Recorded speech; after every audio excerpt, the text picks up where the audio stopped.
Saludos queridos estudiantes, soy la profesora Arailis Laurense, que en el día de hoy les impartiré el tema bioseguridad actual en los laboratorios de microbiología para el manejo de muestras de coronavirus.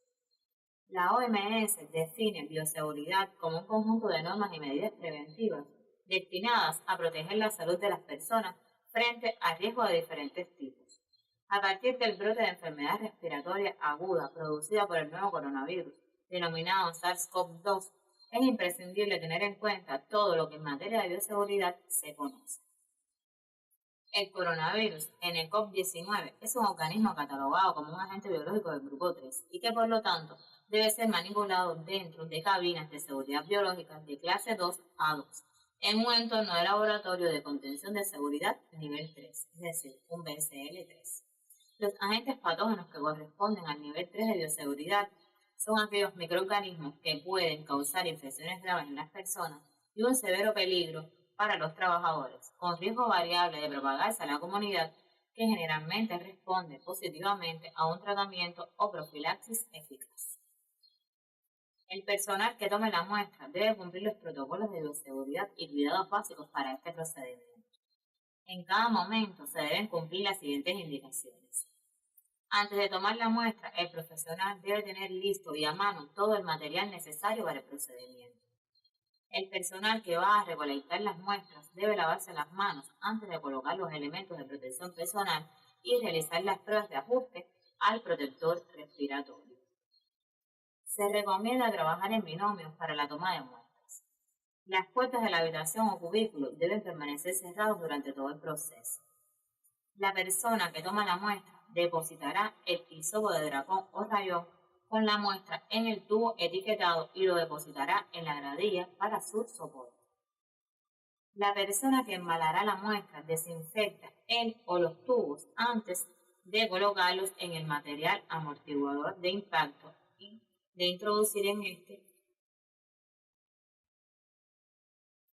introducir este en el embalaje secundario. Para la extracción de sangre y toma de muestras que no generen aerosoles, debe haber un equipo de protección individual EPI para la prevención y desinfección por microorganismos transmitidos por gotas y por contacto, que incluye bata, mascarilla quirúrgica o FFP2, si hay disponibilidad y siempre asegurando la existencia de stocks suficientes para las situaciones en las que su uso está indicado de forma más priorizada. Guantes y protección ocular antisalpicaduras. Para muestras que generen aerosoles, se debe realizar únicamente si se considera estrictamente necesarios para el manejo clínico del caso. Se deberán reducir al mínimo el número de personas en la habitación y todos deben llevar una mascarilla autofiltrante N95 o FFP2 o preferiblemente N99 o FFP3, si hay disponibilidad de estas, por supuesto. Protección ocular ajustada de montura integral o protector facial completo. Guantes de protección, batas de mangas largas y si la bata no es impermeable y se prevé que se produzcan salpicaduras de sangre u otros fluidos corporales, añadir un delantal plástico, por supuesto, si hay disponibilidad. Existen procedimientos que pueden ser realizados en instalaciones de contención BSL-2, utilizando las prácticas de trabajo estándar. Por ejemplo, el examen histopatológico y procesamiento de tejidos fijados con formalina o tejidos inactivados. Preparación de placas para análisis molecular con ácido nucleico viral ya extraído. Estudios de microscopía electrónica con láminas fijadas con glutaraldehído. Tinción de rutina y análisis microscópicos de flotis fijos. También el empaque final de muestras para su transporte a laboratorios de diagnóstico para pruebas adicionales. Y muestras inactivadas, muestras en tampón de extracción para ácidos nucleicos. Los siguientes procedimientos deben ser realizados dentro de una cabina de bioseguridad clase 2. Alicuotar y o diluir muestras, inoculación de medios de cultivos bacterianos o micológicos, realización de pruebas de diagnóstico que no impliquen la propagación de agentes virales in vitro o in vivo, preparación de láminas para inmunofluorescencia. Por ejemplo, procedimientos de extracción de ácidos nucleicos con muestras potencialmente infectadas, preparación y fijación química o térmica de frotis para análisis microscópico. Existen instrucciones para el transporte de las muestras biológicas procedentes de pacientes infectados o con sospecha de infección por el COVID-19. Estas son clasificadas como sustancias infecciosas de categoría B. Las muestras deben ser transportadas a los centros de diagnóstico, centros nacionales de microbiología y o laboratorios de referencia, de acuerdo a la instrucción de embalaje P650 del acuerdo ADR que se aplica a la norma UN 3373 para el embalaje de sustancias peligrosas. La norma establece que la muestra sea transportada en triple envase robusto y que soporte golpes y cargas habituales del transporte. El embalaje debe constar de 3 componentes. El componente A, conocido como recipiente principal o primario hermético, que es el que contiene la muestra. El B, embalaje secundario, contenedor secundario, que también es hermético y debe ser resistente y antifugas. El embalaje exterior, que debe ser un embalaje rígido, adecuado, cuenta con una superficie de una dimensión de al menos 10 centímetros por 10 centímetros. Y esto es todo lo que traíamos hasta hoy.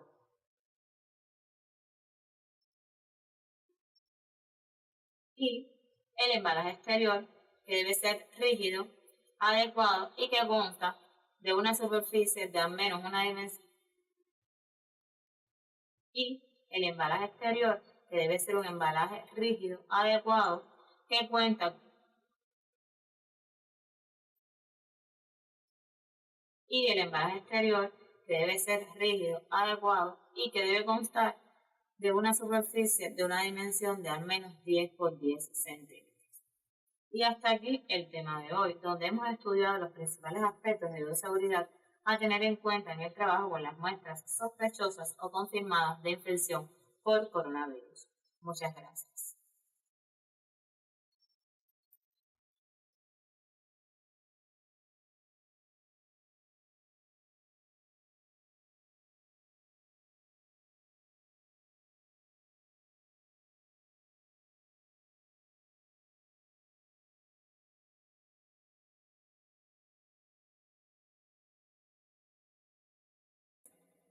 Saludos queridos estudiantes, soy la profesora Araíz Laurense que en el día de hoy les impartirá el tema diagnóstico microbiológico actualizado de las infecciones por coronavirus. Hasta el año 2003, los coronavirus humanos se identificaban como una causa frecuente de resfriado común, pero pocas veces como una causa de enfermedad grave. En la última década, se han producido 3 grandes epidemias por especies de estos virus. Debido a la gran diseminación actual y de la morbimortalidad producida por el último coronavirus descrito, el diagnóstico precoz, tanto clínico como de laboratorio, se hace imprescindible. Las muestras requeridas para el diagnóstico de SARS-CoV-2 son muestras recolectadas del tracto respiratorio inferior, incluidas esputo, lavado broncoalveolar y aspirado traqueal cuando sea posible, según los criterios médicos. Sin embargo, cuando la toma de muestras del tracto respiratorio inferior no es posible, las muestras del tracto respiratorio superior también son muy útiles. Estos incluyen hisopados nasofaringeos y o orofaringeos. El personal que realice la toma de muestras debe portar todos los elementos de protección personal, verificar tener a mano todos los insumos necesarios para la recolección de las muestras, hisopos de dragón. Importante es no utilizar hisopos con mango de madera o cabeza de algodón, ya que pudieran interferir en las pruebas de PCR. También el personal debe tener a mano medio de transporte viral y material para identificar las muestras. Para el envío de muestras sospechosas o confirmadas de coronavirus, deben transportarse bajo un sistema de triple embalaje compuesto por 3 recipientes. Su objetivo es mantener la integridad de sustancias infecciosas, minimizando el riesgo de contacto tanto a personas como al medio ambiente. El recipiente primario corresponde al recipiente que contiene la muestra. Este debe ser impermeable, estar debidamente rotulado y cerrarse con una tapa hermética. El recipiente secundario corresponde al embalaje envase que encierra y protege uno o más recipientes primarios. El recipiente terciario es el recipiente exterior. Corresponde al envase exterior que protege al recipiente primario y secundario de daños físicos sufridos durante el transporte. Es recomendable que las cajas, contenedor terciario, utilizados para el transporte de muestras, contengan marcas que proveen la siguiente información: nombre y afiliación, es decir, unidad, centro, laboratorio, etc., de quien envía la muestra, número de teléfono del responsable del envío y nombre, afiliación y número de teléfono del destinatario. Las etiquetas de las sustancias de categoría B deben presentar las siguientes dimensiones mínimas. El ancho de la línea que limita el cuadrado será de al menos 2 milímetros y la altura de las letras y números serán de al menos 6 milímetros para transporte aéreo. Los lados del cuadrado medirán al menos 50 milímetros. Para estas etiquetas, el color no se especifica siempre que la marca esté expuesta sobre la superficie exterior del embalaje, sobre un fondo que contraste con el de la marca y que sea claramente visible y legible. Se mostrarán junto a las marcas las palabras sustancia biológica categoría B, en letras con una altura de al menos 6 milímetros. Antes, no existían pruebas de diagnóstico específico para las infecciones por coronavirus en la mayoría de los contextos clínicos. Actualmente, el diagnóstico de laboratorio se basa en un resultado positivo tanto a una PCR de screening como a una PCR de confirmación en un gen alternativo. En el caso del SARS-CoV-2, el diagnóstico específico se realiza mediante reacción en cadena de la polimerasa con retrotranscriptasa inversa, con la detección de ácidos nucleicos del SARS-CoV-2 o mediante la secuenciación del gen viral. En el caso del COVID-19, los estudios serológicos pueden ayudar en las investigaciones de los estudios actuales de declaración y evaluación de tasa de ataque o de alcance de extinción. En los casos en que los ensayos de amplificación de ácidos nucleicos son negativos y que tienen un fuerte vínculo epidemiológico con la infección por COVID-19, muestras de suero variado, es decir, en la fase aguda y en la fase convaleciente, pueden apoyar el diagnóstico cuando los test serológicos validados están disponibles. En el caso del virus SARS-CoV-2, el virus se puede aislar en cultivo de células epiteliales respiratorias, pero solo se realiza este procedimiento en laboratorios especializados. No se recomienda el aislamiento viral como un procedimiento diagnóstico de rutina. Se recomienda además realizar un panel de otros virus respiratorios para descartar una coinfección, especialmente con los virus de la gripe. Y hasta aquí el tema de hoy, donde hemos estudiado los principales elementos relacionados con el diagnóstico de los coronavirus. Muchas gracias.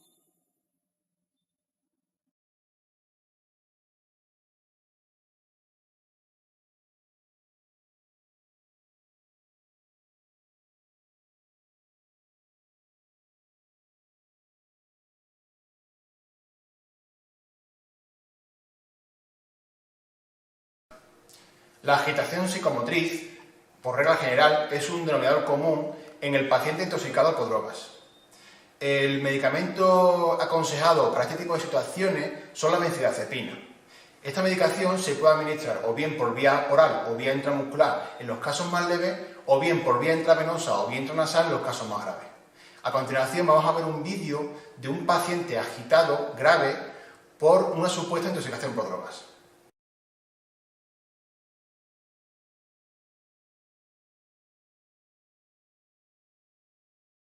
Tenemos ahí Guillermo. Vale. Hostia, puta.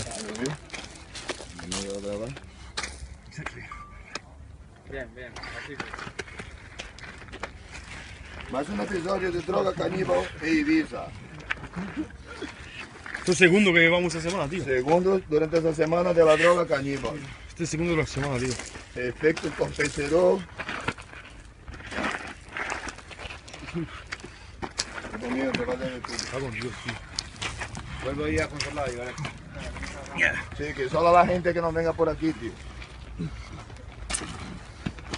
Saca a la gente de ahí, Frago. Saca la gente, saca la gente.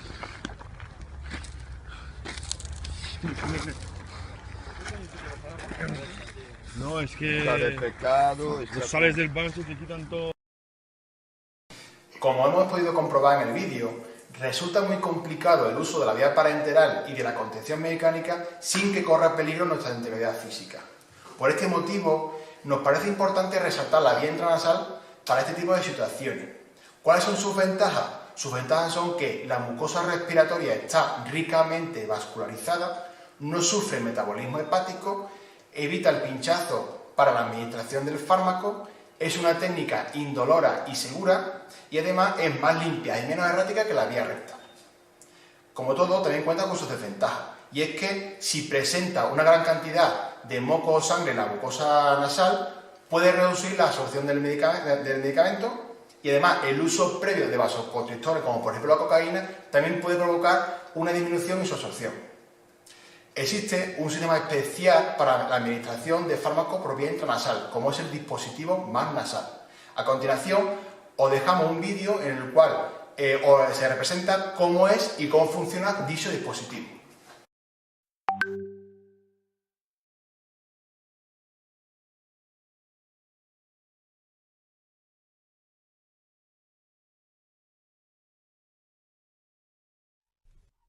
The LMA MAD Nasal is the safe and painless way to deliver medications directly into your patient's bloodstream without an intravenous line. To use the MAD Nasal, fill the syringe with the proper volume of medication and connect the atomizer. Place the MAD Nasal gently but firmly against the nasal opening and briskly compress the syringe plunger. The medication exits the tip of the MAD Nasal as a fine atomized mist, resulting in broad coverage of the nasal mucosa with a thin layer of drug. The medication rapidly absorbs across the mucous membrane into the bloodstream, as well as directly into the cerebral spinal fluid of the brain, avoiding first-pass metabolism. This achieves medication levels comparable to injections. Once in the bloodstream, the medication circulates throughout the body. In the central nervous system, it enters the brain and binds to neuroreceptors, exerting the desired clinical effect and leading to resolution and improvement in the patient's symptoms. MAD Nasal allows for exact dosing, is titratable to effect, and can atomize in any position.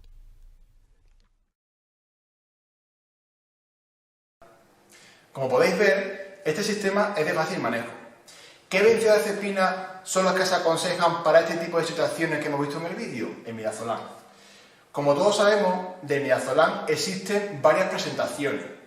En el caso de la vía intranasal, lo que se aconseja es que utilicemos aquella que nos aporte una mayor concentración en el menor volumen posible. La dosis aconsejada en el adulto de un peso mayor de 50 kilos es de 10 miligramos, pudiéndose repetir a cada 10 o 15 minutos.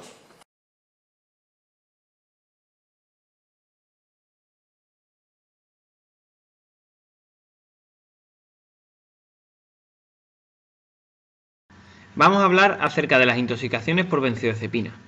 Nos ha parecido realmente interesante tratar este tema más en profundidad, puesto que son un tipo de intoxicación relativamente frecuente de atender en los servicios de urgencia.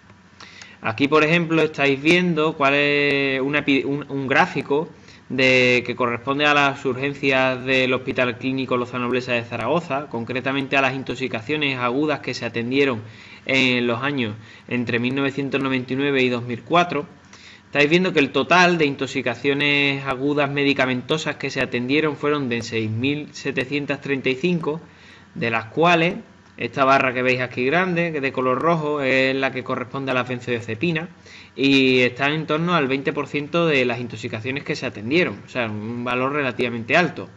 Si pensáis que estos años, se hace ya muchos años de esto y que ahora ya esto no se cumple, estas estadísticas ya no se cumplen, pues estáis realmente equivocados, puesto que aquí tenemos otro gráfico que también corresponde al servicio de urgencias del Hospital Clínico Lozano Blesa de Zaragoza, esta vez en torno a los años 2005 y 2010, y el número total de intoxicaciones agudas que se atendieron pues fueron de 7.673.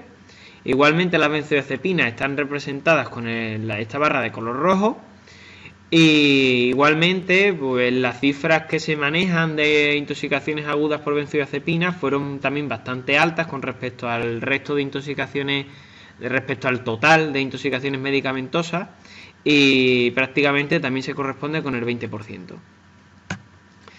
Las benzodiazepinas son psicofármacos depresores del sistema nervioso central más utilizados en la práctica clínica diaria. Además, es importante saber que las intoxicaciones por benzodiazepinas pues normalmente se ven en mujeres de mediana edad que han sido diagnosticadas previamente de ansiedad y depresión, o bien por heroinómanos con abstinencia a opioides. Muchas de estas intoxicaciones que se atienden en los servicios de urgencias pues han sido con fines autolíticos, y también es importante saber que este tipo de fármacos generan tolerancia y dependencia física y psíquica con su uso continuado. Cuando atendemos este tipo de intoxicaciones, pues por regla general o en nuestro centro de salud o en nuestra UBI móvil o en el servicio de urgencias, va a ser raro que el paciente venga y nos diga que ha tomado benzodiazepina. Lo normal es que ellos nos digan pues que han tomado pastillas para dormir, tranquilizantes o bien que ha tomado sedantes. Es importante saber que las benzodiazepinas por sí solas producen intoxicaciones leves, pero desafortunadamente lo más habitual es que este tipo de fármacos pues el paciente lo haya mezclado con otras, pues como por ejemplo los antidepresivos tricíclicos, con alcohol, etcétera. Sí que juega a nuestro favor que la dosis tóxica de las benzodiazepinas es entre 10 y 20 veces superior a la dosis terapéutica, y que la dosis letal pues es muy alta y relativamente variable, pues según el fármaco con el que se haya intoxicado nuestro paciente. Estos fármacos los estáis viendo aquí, en este cuadro, que queda representada las benzodiazepinas de acción corta, de acción intermedia y de acción larga. Las benzodiazepinas de acción corta tienen una duración de menos de 6 horas y podemos destacar el midazolam, o como también lo conocéis todos, que como en el Dormicum. Las benzodiazepinas de acción intermedia, que tienen una duración entre 6 y 24 horas, en las que pues podemos destacar el alprazolam o el tranquimacin, el ormetazepam o noctamid, y el lorazepam y el orfidal. Y en las benzodiazepinas de acción larga, que tienen una duración de más de 24 horas, en las que destacamos el diazepam o el Valium. Este cuadro es importante que lo veáis por dos motivos. Uno de ellos es saber que nuestro paciente se ha intoxicado con unas benzodiazepinas de acción corta, intermedia o larga, es decir, vamos a tener más probabilidad de que nuestro paciente tenga una recidiva en la clínica típica de esta intoxicación si se ha intoxicado con una benzodiazepina de acción larga. Es decir, lo vamos a dejar más tiempo en observación a la espera de que se le pasen los efectos. Y el otro motivo por el que tenemos que conocer estas benzodiazepinas es para el tratamiento agudo de la agitación. Ahora vais a entender mucho mejor por qué el afrontamiento agudo de una agitación pues va a ser primero con midazolam, es decir, con una benzodiazepina de acción corta pero rápida, intensa y fuerte, y después vamos a mantener esos efectos con una benzodiazepina de acción larga, como va a ser el diazepam, que ya lo conocéis. En cuanto a la clínica característica de las intoxicaciones por benzodiazepina, bueno, pues las tenéis en el material que os hemos pasado, y aquí simplemente lo que hacemos es diferenciar entre la clínica leve de la clínica grave. Cuanto a la clínica leve, pues ya la conocéis: somnolencia, sedación, bradisiquia, disartria, hiporreflexia, miosis, estrabismo y nistagmo.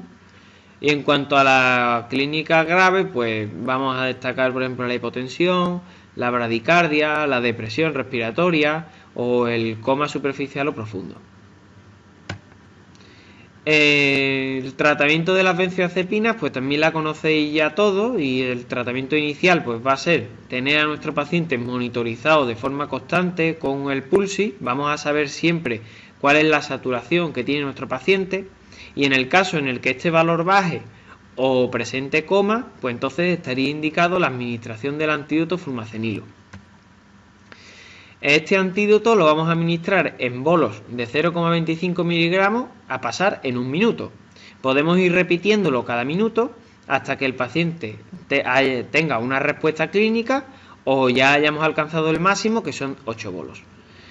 Si nuestro paciente, pues durante la estancia en urgencia o durante el traslado, presentara una resedación, es decir, lo que comentábamos antes, volviera a tener una clínica característica de este tipo de intoxicación, pues vamos a administrarle una bomba de perfusión continua de flumacenilo, que se corresponde a 2 miligramos de flumacenilo en 500 mililitros de suero fisiológico o suero glucosado al 5, lo que queráis, a pasar en 4 horas, es decir, a 125 mililitros hora. Mientras estamos administrando estos bolos de flumacenilo, es recomendable que valoremos el ir ventilando con ambú hasta que nuestro paciente recupere la saturación de oxígeno. Hay que recordar aquí que el ambú pues lo vamos a tener siempre con su reservorio y además conectado a la toma de oxígeno al máximo posible, que son 15 litros. Alguno que otro le llamará la atención que en el tratamiento de las benzodiazepinas no hemos hablado en ningún momento del carbón activado. Esto es un poco quizá motivo de controversia, pero bueno, el carbón activado solo se aconseja en las intoxicaciones por benzodiazepinas cuando han sido ingestas masivas o sabemos que es una intoxicación grave o potencialmente mortal y además no está contraindicado, es decir, el paciente no está vomitando de forma espontánea, no tiene una depresión de la conciencia, todo esto que ya sabéis que haga que no esté contraindicado la administración del carbón. Pero por regla general, y como os estamos comentando, pues las intoxicaciones por benzodiazepinas no van a hacer falta administrar el carbón porque son, por regla general, intoxicaciones leves. Además tenemos un antídoto muy eficaz. Y por último ya deciros que la balanza riesgo-beneficio, si administramos el carbón, pues va a jugar en nuestra contra. Hay que recordar que la complicación más frecuente de la intoxicación por benzodiazepina es la broncoaspiración. Y al administrar el carbón en un bajo nivel de conciencia, pues corre el riesgo de que el paciente broncoaspire.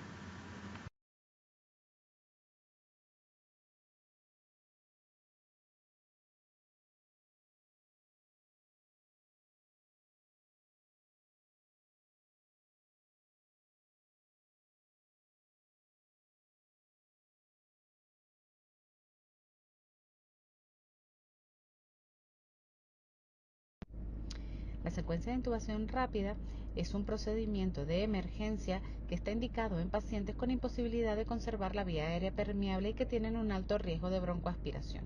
Es comúnmente empleada en los servicios de urgencias. Existe una regla mnemotécnica que nos ayuda a recordar el orden correcto de la secuencia, que son las 7 P's.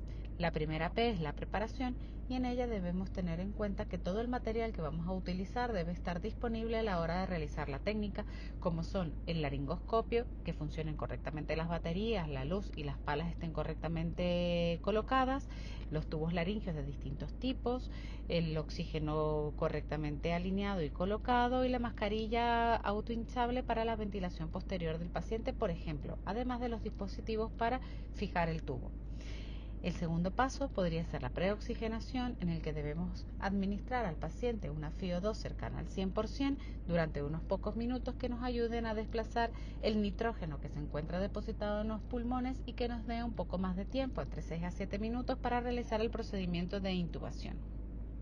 El pretratamiento habla de la estabilización del paciente, todo lo que se puede que la situación de emergencia nos permita, ya que si el paciente se encuentra hemodinámicamente inestable, hipotenso o taquicárdico, podemos tener complicaciones mayores que si el paciente se encuentra con unas tensiones normales. Así que podemos dedicar un tiempo a la estabilización del paciente y para ello podemos llegar a necesitar incluso transfusión de hemoderivados.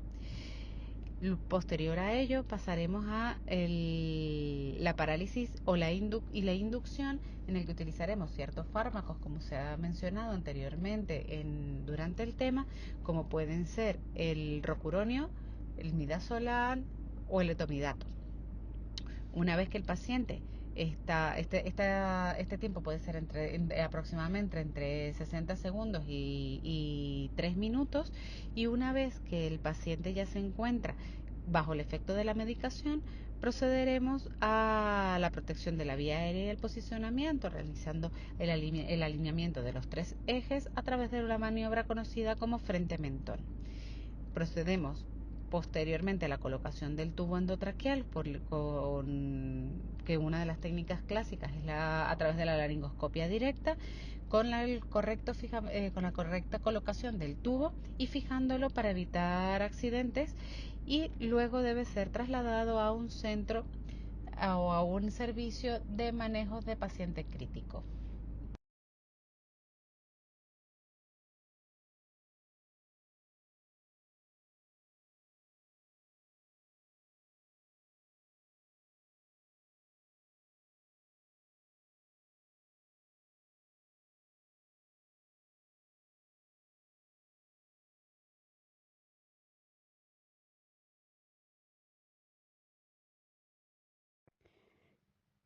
En el abordaje del paciente grave, si bien debemos comenzar por la evaluación del ABCDE, se describe de manera escalonada para la docencia. En la práctica, la intervención se lleva a cabo por varios miembros del equipo simultáneamente y bien coordinados.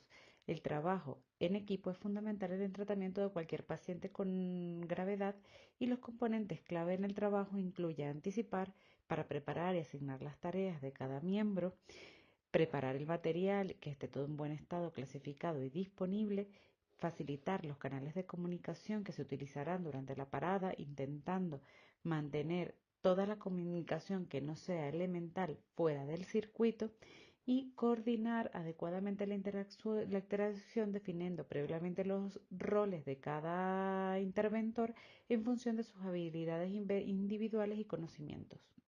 Para el manejo correcto de la insuficiencia respiratoria en el paciente pediátrico es fundamental mantener la vía aérea permeable o abierta, usando la alineación adecuada de la cabeza y el cuerpo mediante las maniobras de frente-mentón o de tracción mandibular. Es recomendable realizar aspiración cuidadosa de las secreciones. Se considera el uso de la cánula orofaringea o nasofaringea en el paciente inconsciente en el que no haya reflejo nauseoso.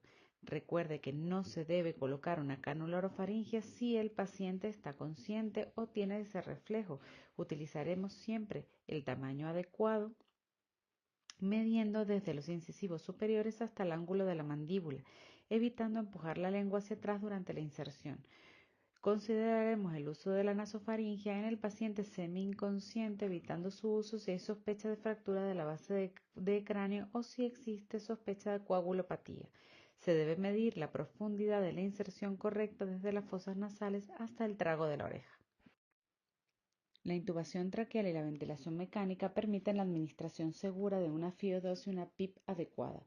La ventilación con bolsa mascarilla es el método de elección recomendado para sustentar la ventilación, asegurando la posición correcta de la cabeza y el tamaño de la mascarilla, y un sellado adecuado de la mascarilla a la cara en el caso de una parada cardíaca.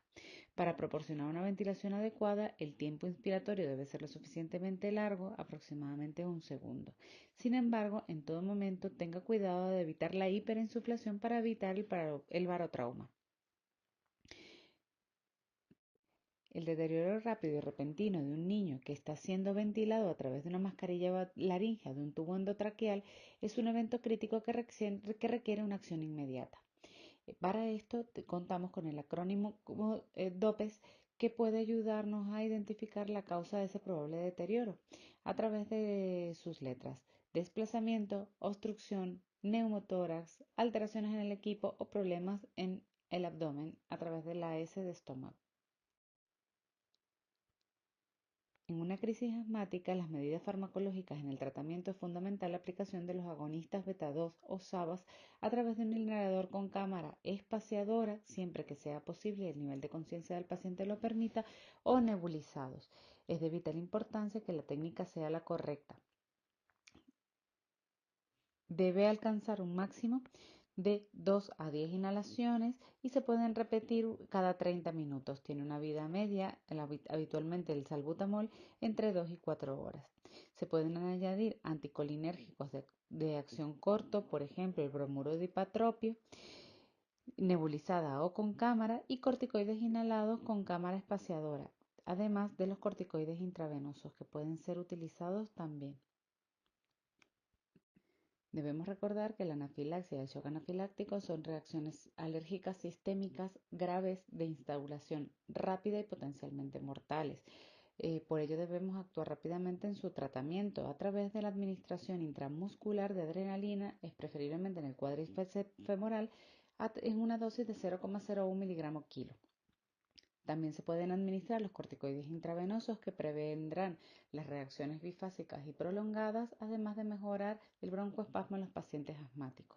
Si existe broncoespasmo demostrado, se pueden utilizar los SABAs en nebulización o en cámara si el nivel de conciencia del paciente lo permite, oxígeno a alto flujo, intubación precoz si es necesario y si el paciente está hipotenso, el volumen IV que haga falta con cristaloides o coloides. Las causas reversibles de parada cardíaca en el niño las podemos identificar como las 4 H y las 4 T. En las H tenemos la hipoxia, hipovolemia, hipo e hiperiones como son el potasio, el calcio y el magnesio, además de la glucemia. Y en cuanto a las T, el neumotórax atención, el taponamiento cardíaco, la trombosis que puede ser cardíaca, pulmonar o cerebral, y además de los tóxicos.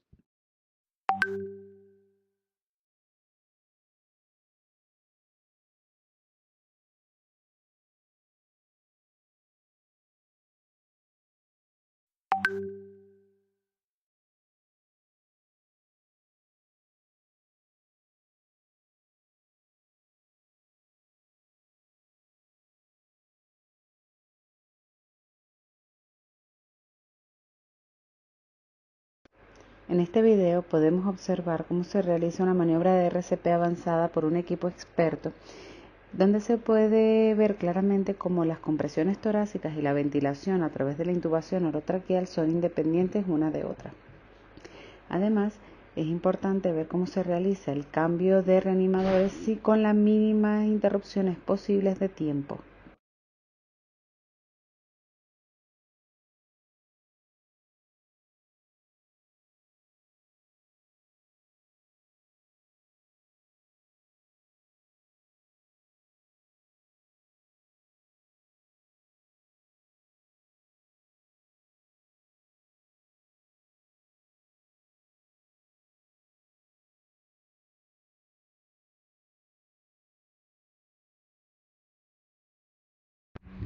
En este vídeo vemos la técnica básica para identificar una parada e iniciar las maniobras de RCP pediátrico en un lactante. Inicialmente, lo primero que debemos hacer es hacer un estímulo del paciente, comprobar que no respira si no hay respuesta ante el estímulo y realizar 5 insuflaciones de rescate, como se trata de un lactante menor de 1 año, a través de la técnica nariz-boca. Debemos dejar que se vacíe el pecho después de cada insuflación. Volvemos a comprobar y si el paciente no muestra signos de vida, iniciaremos compresiones torácicas a 15 compresiones tras 2 ventilaciones.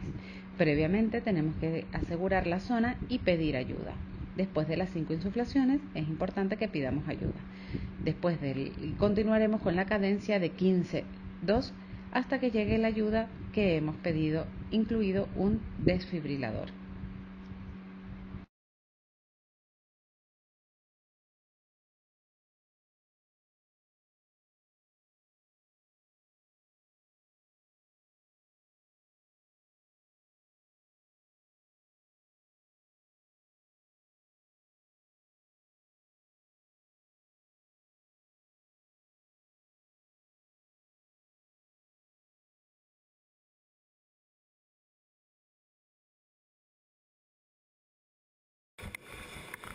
En este video, tomado de la página web de la Guardia Civil Española, podemos ver cómo realizan un rescate de un paciente politraumatizado en una montaña.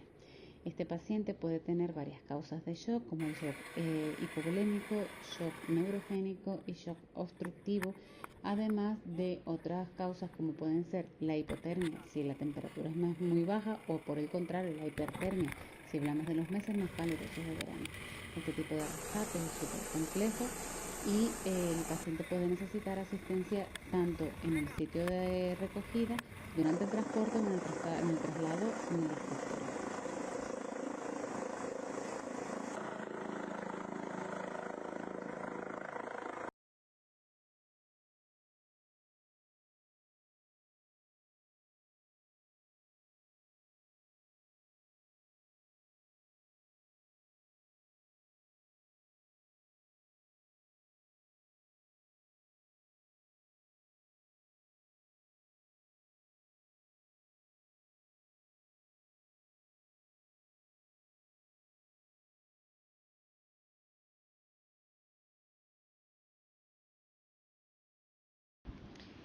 La ética médica moderna se guía por los dos principios profesionales sanitarios, como son el principio de la beneficencia y el de la no maleficencia. Además, los recién incorporados principios de la autonomía y el principio de la justicia. La aplicación de estos principios en ERCP son los siguientes. Se debe intentar la ERCP si está indicada en todos los pacientes que presenten una parada cardíaca. Los pacientes pueden aceptar o rechazar cualquier tratamiento, incluida la ERCP, habiendo expresado su voluntad previamente. En el caso de que no tengamos ninguna instrucción dada previamente por el paciente, se debe actuar bajo el consentimiento presunto de beneficio del enfermo, como aplica la Ley 41 del 2002. En el que se autoriza a los clínicos a realizar los procedimientos necesarios para preservar la salud y función del enfermo si hubiese un proceso grave que no permita al equipo asistencial el tiempo preciso para obtener el consentimiento expreso del paciente o sus representantes. Todos los pacientes que se puedan beneficiar de los esfuerzos de resucitación deberían tener acceso a esos esfuerzos. Ahora bien, durante una emergencia pública se debe priorizar el bien común sobre el individual, maximizando el número de supervivientes, el número de años de vida salvados y las posibilidades de cada individuo de completar las diferentes etapas de su vida. Los médicos deberían utilizar una planificación de atención anticipada que incorpore la toma de decisiones compartidas para mejorar la coherencia entre los deseos del paciente y el tratamiento, teniendo en cuenta que en determinadas circunstancias pueden llegar a ser necesario la participación e información de familiares y tutores en la toma de decisiones. Ofrecer una planificación anticipada a la atención a todos los pacientes con mayor riesgo de paro cardíaco o mal pronóstico en caso de paro cardíaco tiene que ser una opción que será ideal en la asistencia de estos pacientes particulares. Registrar los planes de atención anticipada de manera coherente, por ejemplo, registros electrónicos, plantillas de documentación en la historia clínica, y que sea fácilmente accesible en caso de emergencia o en situaciones en las que el médico habitual de este paciente no esté presente a la hora de toma de decisiones críticas, integrando las decisiones de reanimación con otras decisiones de tratamiento, tales como la ventilación mecánica no invasiva, procedimientos de diagnóstico y tratamiento invasivos y agresivos y plan de atención en emergencia anticipado para aumentar la claridad de los objetivos del tratamiento y prevenir la falta inadvertida de otros tratamientos indicados.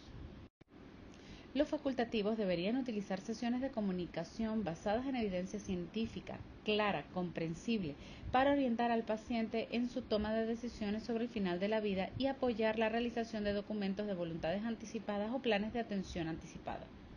Es importante integrar los elementos de apoyo al paciente y a la familia para la toma de decisiones compartidas. Utilizaremos información sobre el estado, el pronóstico del paciente de manera clara y honesta, administrando esta información a los interesados, y esto puede ser compatible también con el uso de herramientas del tipo de video u otros medios audiovisuales si fuese preciso. Buscaremos información sobre los objetivos, valores y preferencias de tratamiento del paciente, involucrando a los familiares y tutores si fuese necesario en la toma de decisiones sobre los planes de atención avanzada. Se utilizará un lenguaje empático y comprensible que garantice el no abandono y el control de los síntomas y el apoyo en la toma de decisiones. Ofreceremos la opción de apoyo espiritual en función de las necesidades del paciente y sus familiares.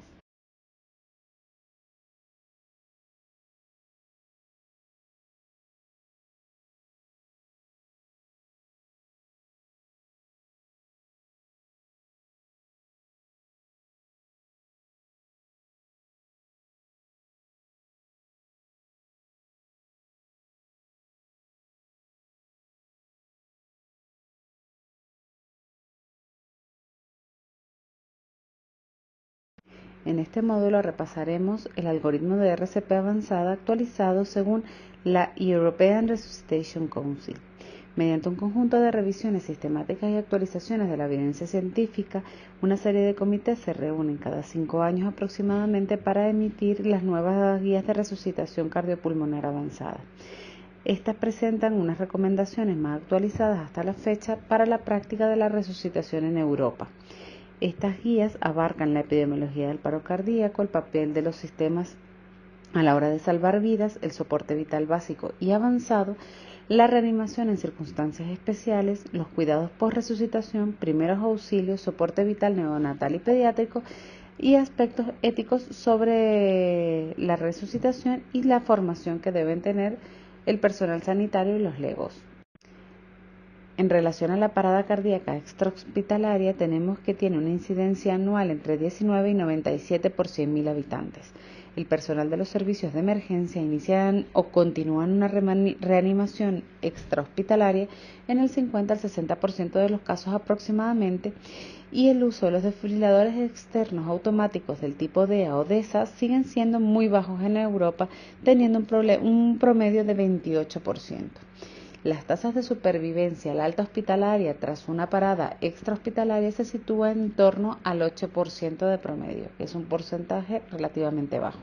En relación a la parada cardíaca intrahospitalaria, la incidencia anual del paro en Europa se sitúa entre 1,5 y 2,8% por 1.000 ingresos hospitalarios. Los factores asociados a la supervivencia son el ritmo inicial de parada, el lugar de detección y el grado de seguimiento en el momento de la parada. Las tasas de supervivencia son significativamente mayores que el de la extrahospitalaria, con una sobrevida y alta a los 30 días que oscilan entre el 15 y el 34%. En cuanto a la cadena de supervivencia y la fórmula de supervivencia, la AJA, mediante un conjunto de revisiones sistemáticas y actualizaciones de la evidencia científica, actualizado en las guías del 2021, presentan una serie de recomendaciones actualizadas hasta la fecha en la que nos explican a través de una sencilla cadena de pasos qué debemos hacer a la hora de poder salvar una vida ante un caso de parada cardiorrespiratoria, que va desde identificar la parada, pedir ayuda, iniciar las compresiones torácicas y, sobre todo, fundamental, solicitar el desfibrilador, con un posterior traslado a un centro útil y la recuperación posterior. Esta forma de simplificar todo el proceso hace que sea más sencillo para las personas, en especial las que no están familiarizadas con los sistemas sanitarios. En esta imagen podemos ver resumida de forma esquemática el protocolo de RCP avanzada según la European Resuscitation Council. Lo principal y lo primero es identificar la parada a través de comprobar que la víctima o el paciente no respira. Avisamos al servicio de emergencia o al equipo de reanimación de nuestro centro sanitario e iniciamos las compresiones torácicas en una secuencia de 32, siempre y cuando dispongamos de un dispositivo para el manejo de la vía aérea, como por ejemplo un dispositivo de mascarilla y balón autohinchable. Una vez que tengamos el monitor a disposición, inmediatamente debemos conectarlo al monitor desfibrilador y evaluamos el ritmo. Pueden pasar 3 cosas. Una primera cosa, que el ritmo sea desfibrilable, en una taquicardia ventricular o una fibrilación ventricular, y administraremos la primera descarga, reiniciando inmediatamente la RCP durante 2 minutos, para después volver a empezar el ciclo. En un segundo episodio podemos ver que es un ritmo no desfibrilable, que puede ser asistolia o una actividad eléctrica sin pulso, y en este caso seguiremos directamente con la medicación y mantendremos las compresiones durante 2 minutos. Y en un tercer escenario podemos ver que retorna el paciente a la circulación espontánea.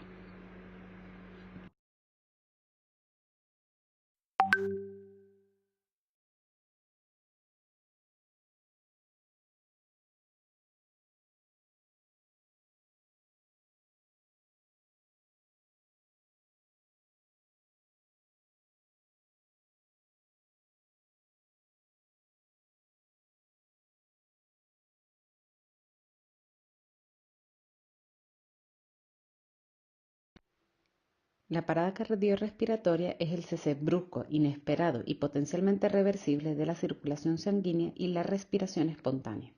En pacientes pediátricos, la parada cardíaca suele ser consecuencia del deterioro de las funciones respiratorias o circulatorias secundario a una enfermedad o un accidente. Tiene una alta mortalidad y su pronóstico es peor que en los adultos. En la actuación del paciente con riesgo de parada cardíaca se recomienda la utilización del triángulo de evaluación pediátrico o una herramienta similar para la valoración inicial y seguir un esquema de valoración e intervención de acuerdo con la secuencia ABC, donde la A significa la vía aérea, la B respiración, C circulación, la D disfunción neurológica y la E exposición o realización de evaluaciones y reevaluaciones frecuentemente. En el caso de la RCP, cada 2 minutos. Las causas de parada cardiorrespiratoria en pacientes pediátricos son distintas que en las del adulto. El fallo respiratorio suele ser una de las más frecuentes, siendo la obstrucción aguda de la vía aérea por un cuerpo extraño o conocido como OVACE, laringitis, Krups, traqueobronquitis, asma, bronquitis, neumonías, entre otros, son las más comunes. El fallo circulatorio también es una causa, aunque bastante menos frecuente, como son las hipovolemias por causas hemorrágicas, deshidrataciones o quemaduras, o problemas de shock distributivo como en la sepsis y en la anafilaxia. El fallo cardíaco primario es bastante infrecuente y suelen ser las arritmias cardíacas, la descompensación de cardiopatías congénitas o consecuencias de cirugías cardiovasculares.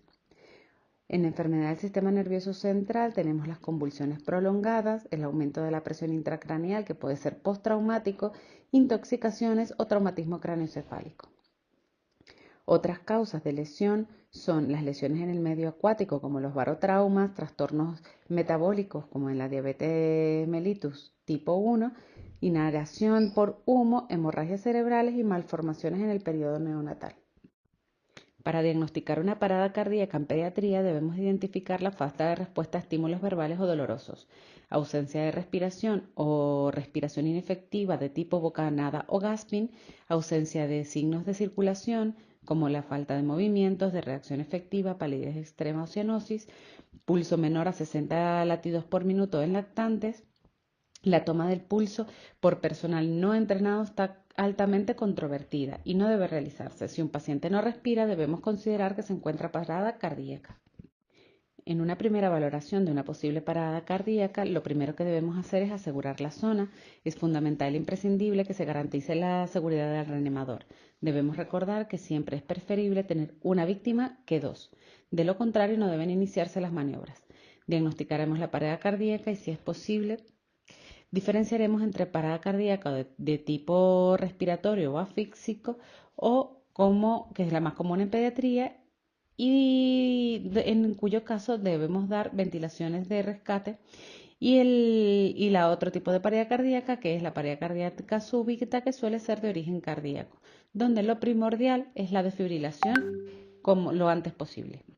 En este esquema podemos ver el esquema básico del soporte vital básico en pediatría. Lo primero que tenemos que asegurar, como hemos dicho, es que verificar que la zona esté asegurada, confirmar que el paciente esté inconsciente, abrir la vía aérea y, ante la ausencia de respuesta de respiración o de respiración efectiva, debemos hacer 5 ventilaciones de rescate. Si aún así tenemos ausencia de signos de vida, iniciar con 15 compresiones torácicas seguidas de 2 ventilaciones posteriores. En el siguiente esquema, también tomado de la European Resuscitation Council, se puede observar el esquema del soporte vital avanzado pediátrico. En esta podemos observar que lo primero que debemos garantizar es la seguridad, igual que en el caso anterior del reanimador, confirmar la parada cardíaca si la reconocemos y comenzar con las maniobras de soporte vital básico, minimizando las interrupciones de las compresiones torácicas. Posteriormente pasamos a analizar el ritmo cardíaco y podemos tener 2 escenarios, que se trate de un ritmo desfibrilable, en cuyo caso administraremos una descarga de 4 julios por kilo de peso. Inmediatamente continuaremos con la RCP 2 minutos, alternando compresiones, 15 compresiones, 2 ventilaciones, y podemos iniciar la administración de fármacos como la adrenalina a 10 microgramos kilo, máximo 1 miligramo kilo dosis. Y si es recomendable la amiodarona en una dosis de 5 miligramos por kilo, máximo 300 en la primera dosis y 150 en la segunda. El otro escenario es que se trata de un ritmo no desfibrilable, en cuyo caso no daríamos descargas y pasaríamos directamente a administrar la adrenalina intravenosa a 10 microgramos por kilo, reiniciando inmediatamente después las maniobras durante 2 minutos, minimizando las interrupciones.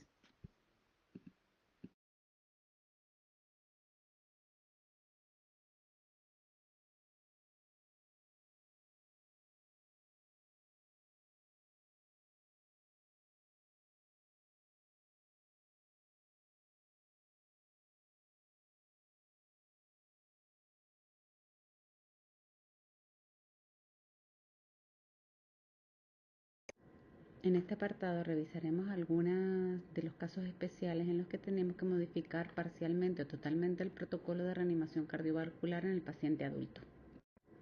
Una de las situaciones en las que nos enfrentamos muy a menudo es la hipoxemia, o por causa habitualmente por asfixia. Trataremos la causa de asfixia o hipoxemia como la máxima prioridad porque es la causa potencialmente reversible de la parada cardíaca. Una ventilación eficaz como máximo fracción y con la máxima fracción inspirada posible cercana a la FiO2 del 100% es una prioridad en el paciente con parada cardíaca por asfixia. Otro caso especial pero relativamente frecuente es la parada cardíaca traumática. La reanimación debe centrarse en el tratamiento inmediato y simultáneo de las causas reversibles. Es fundamental tener en cuenta el tiempo de respuesta en una parada cardíaca traumática, ya que es crítico y el éxito depende de un buen funcionamiento de la cadena de supervivencia, incluyendo la atención prehospitalaria y la derivación al centro de trauma especializado. Los pacientes con parada cardíaca traumática suelen tener varios tipos de causas, por ejemplo, el shock hipovolémico, el shock obstructivo y el shock neurogénico. Es diferente a una parada cardíaca secundaria por otras causas médicas como el infarto agudo de miocardio. Se puede utilizar la ecografía si el reanimador está debidamente entrenado para identificar la causa subyacente de la parada cardíaca y poder priorizar las intervenciones durante la reanimación. La parada cardíaca por anafilaxia también es una causa relativamente frecuente y que vamos a ver muy a menudo.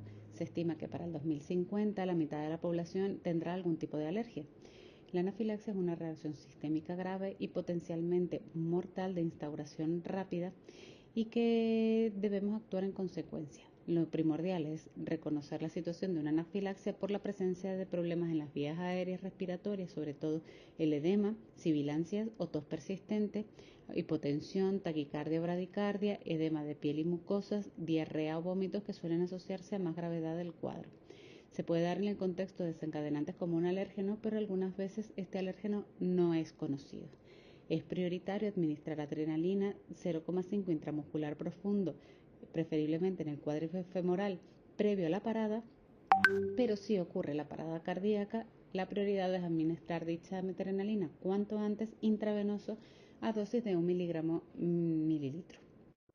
La hiperpotasemia también es una causa de parada relativamente frecuente y nuestro objetivo va a ser desplazar el potasio intracelular a través de la administración de insulina en perfusión con glucosado. Podemos también desplazar este compartimiento intracelular, el potasio, administrando salbutamol inhalado y bajar los niveles de potasio a través de quelantes de potasio. En relación a la hipotermia, en los pacientes hipotérmicos con factores de riesgo de parada cardíaca inminente, es decir, con temperaturas por debajo de 30 grados centígrados, arritmias ventriculares y presiones arteriales por debajo de la sistólica, y aquellos de parada cardíaca deberían ser trasladados directamente a un centro de soporte vital extracorpórea para el recalentamiento. Los pacientes en parada por hipotermia deberían recibir RCP continua durante el traslado. Si la fibrilación ventricular persiste después de 3 descargas consecutivas, puede retrasarse estos intentos hasta que la temperatura corporal sea mayor a 30 grados. No administre adrenalina si la temperatura es menor a 30 grados y aumente los intervalos de administración de adrenalina cada 6 a 10 minutos cuando la temperatura supere los 30 grados pero aún no sea normal. En pacientes hipotérmicos por debajo de 28 grados de parada cardíaca se puede retrasar el inicio de la RCP in situ hasta asegurar la zona. Es importante recordar que las maniobras deben prolongarse todo lo que haga falta hasta que el paciente se encuentre con una temperatura corporal normal. En el caso del golpe de calor, se recomienda el abordaje de enfriar y correr, trasladando al paciente a un sitio fresco inmediatamente, iniciando el enfriamiento activo, usando la técnica de inmersión completa del cuerpo en agua, desde el cuello hacia abajo a una temperatura entre 1 y 26 grados, hasta que la temperatura corporal descienda por debajo de los 39 grados centígrados. Cuando no sea posible la inmersión en agua, utilice inmediatamente cualquier técnica activa o pasiva para acelerar ese enfriamiento. Puede rociar con agua y utilizar un ventilador convencional. En el caso del tromboembolismo pulmonar, consideraremos un tromboembolismo pulmonar o TEP en todos los pacientes que presenten repentinamente una disnea en ausencia de enfermedad pulmonar conocida. Realizaremos un electrocardiograma de 12 derivaciones, administraremos tratamiento trombolítico en los pacientes con inestabilidad hemodinámica. El ritmo de parada más frecuente en el TEP suele ser la actividad eléctrica sin pulso y es comúnmente ese ritmo inicial. Cuando se haya realizado la trombolisis, es importante mantener las maniobras de RCP al menos durante 60 a 90 minutos. En el caso del neumotórax a tensión, tenemos que la prioridad va a ser drenar el tórax inmediatamente por toracostomía abierta cuando se sospeche de un neumotórax a tensión en situación de parada cardíaca o en hipotensión grave. La descompresión del tórax con agujas sirve como tratamiento rápido y debe llevarse a cabo con agujas específicas, más largas y sin dobleces. La descompresión torácica trata eficazmente el neumotórax a tensión y tiene una prioridad sobre otras maniobras. En el caso del ahogamiento, especialmente en la época vacacional, aseguramos la vía aérea que esté permeable y tratamos la hipoxemia potencialmente letal administrando una fracción inspirada de oxígeno del 100%, hasta que la saturación arterial de oxígeno sea entre 94 y 98%. Podemos aplicar también, si es necesario, el algoritmo de hipotermia. Comienza la reanimación tan pronto como sea seguro y práctico para hacerlo. Si se está entrenado y es capaz, esto puede incluir iniciar las ventilaciones mientras todavía se está en el agua o en el barco de rescate. Comienza la reanimación proporcionando 5 respiraciones de rescate, utilizando para ello, si es posible, una concentración de oxígeno inspirada al 100%. Si la persona permanece inconsciente, sin respiración normal, inicia las compresiones torácicas, alternando 30 compresiones, 2 ventilaciones. Si es necesario aplicar el DEA y lo tiene disponible, siga las instrucciones del mismo, siempre y cuando haya secado bien al paciente. No debe hacerse descarga si el paciente todavía está mojado.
Buenas, querido estudiante. Mi nombre es Julio Alberto Robles Martínez Pinillo. especialista en medicina interna y especialidad. El tema hoy es desafíos futuros en la prevención, diagnóstico y terapéutica de las infecciones por coronavirus. Nuestro objetivo es conocer los retos y desafíos mundiales para el desarrollo de estrategias de prevención, diagnóstico y terapéutica de las infecciones por coronavirus. Y el contenido es los retos y desafíos mundiales para el desarrollo de estrategias de prevención, diagnóstico y terapéutica de las infecciones por coronavirus. La situación actual por países hasta el 22 de abril es Estados Unidos se reafirma como el caso más confirmado, con 616.907 casos confirmados, y a la vez de más fallecidos, con 17.602. En el segundo lugar de confirmados le sigue España, con 204.600 casos confirmados, mientras que en fallecidos está Italia, con 24.648. Llama la atención que ya de los países más afectados no está China.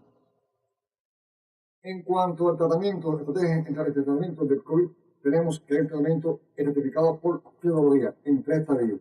Estadio 1, infección precoz, que es la fase de respuesta viral. Ahí se puede hacer tratamiento ambulatorio.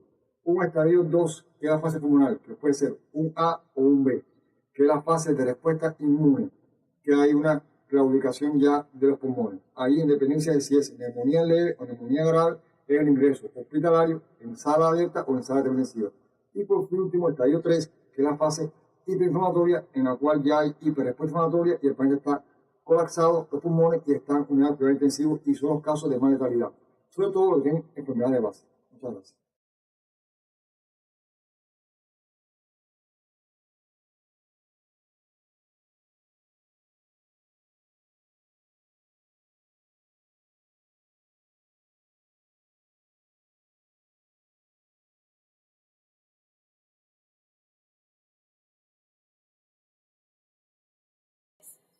Saludos queridos estudiantes, soy la profesora Aralis Laurencia y en el día de hoy estaremos conversando sobre cómo diagnosticar las infecciones por coronavirus en la actualidad. Este tema cobra extraordinaria vigencia por estos días, ya que la pandemia debido a SARS-CoV-2, una de estas especies de coronavirus, cada día deja más enfermos y muertos a nivel mundial, trayendo consigo una crisis sanitaria y económica. Hasta el año 2003, los coronavirus humanos se identificaban como una causa frecuente de resfriado común, pero pocas veces como una causa de enfermedad grave. En la última década se han producido 3 grandes epidemias por especies de estos virus. Debido a la gran diseminación actual y de la movilidad y mortalidad producida por este virus, el diagnóstico precoz, tanto clínico como de laboratorio, se hace imprescindible para evitar la diseminación y propagación de la enfermedad, así como para garantizar el tratamiento de soporte oportuno a los pacientes infectados.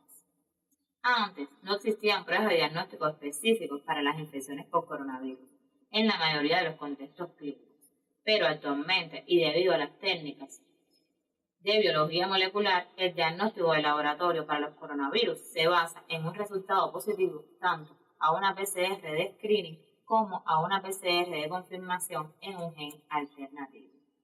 Por todo lo antes expuesto, en el día de hoy estudiaremos el tema diagnóstico microbiológico actualizado de las infecciones por coronavirus. Durante el mismo desarrollaremos los contenidos siguientes: recolección y envío de muestras, PCR y secuenciación, pruebas serológicas y aislamiento viral.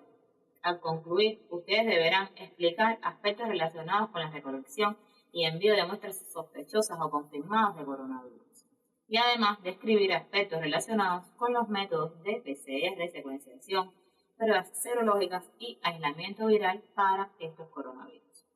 Es mi deseo que los conocimientos que adquieran les permitan un mejor desempeño de sus profesiones y les sean de gran provecho. Muchas gracias.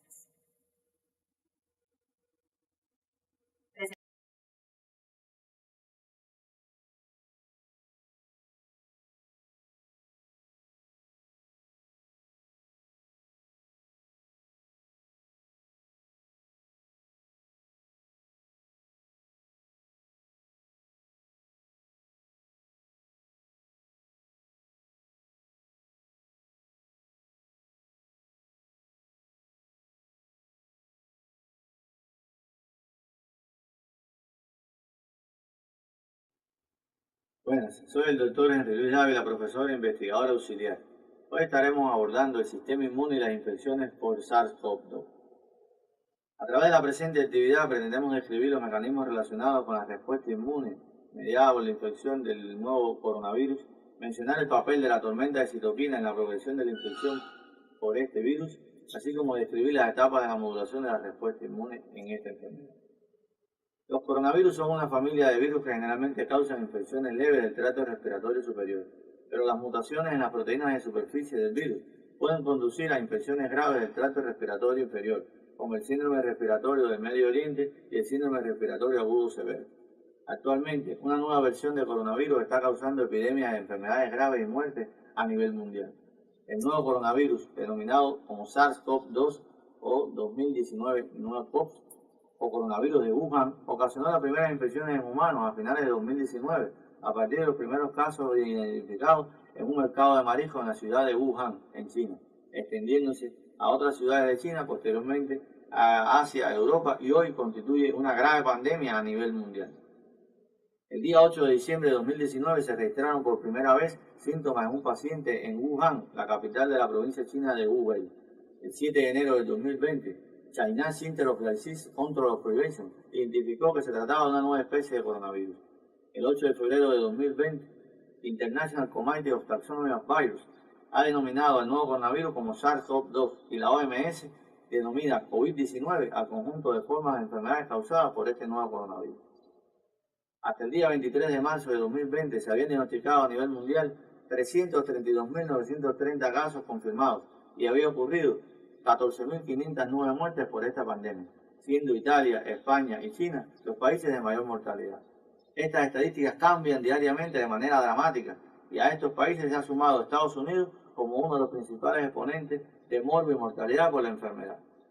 Revisar las estadísticas de infección y mortalidad por el nuevo coronavirus diariamente nos permitirá encontrar modificaciones importantes en las estadísticas, de manera que poder estar actualizados sobre la morbo y mortalidad por el SARS-CoV-2 nos obliga a estudiar diariamente el comportamiento de la enfermedad.